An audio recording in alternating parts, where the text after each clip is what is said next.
В момента се намираме в нашия дом, Дивата ферма, която се намира в община Маджарово, в източни Родопи. Ние сме основно фермери.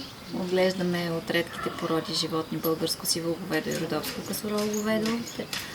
Отглеждаме малко каракачански овце, каракачански кучета, които да пазят тези говеда и няколко коня. В момента са 5. И занимаваме се и с селски туризъм. От миналата година тази къща, която е зад нас, я предлагаме за селски туризъм. Тя е новата част. Иначе се занимаваме от 2005 година с първите 2 стаи, с които започнем. Постепенно се появиха още 4 къщи в селото на наши близки и познати, които аз менажирам, когато има повече групи.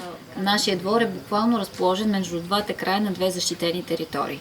Отдясно на нас започва Черната скала, най-голямата защитена територия в Маджарово. Общо в Маджарово са 5 такива защитени територии.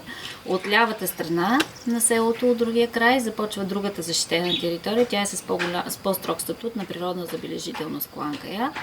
Там са една част от лишоядите, една голяма част от лишоядите, египетски лишояд от този край. Той е домашен любимец, мога да кажа, в пълния смисъл на думата, защото буквално всяка сутрин е в двора. При нас е много добре застъпена формулата как дивата природа помага на местните хора и носи много добри приходи. Ние започнахме буквално от нищото преди 18 години и повече, далечната 94-та година. Започнахме с 5 кози и 10 овце. Постепенно закупихме още 50 овце, започнахме да правиме сирене и постепенно, 10 години по-късно, през 2005 година, направихме първите 2 стаи в старата част на къщата, които престроихме. Започнахме да посрещаме туристи и да показваме това начина ни на живот и това, което ние правим на практика на хората.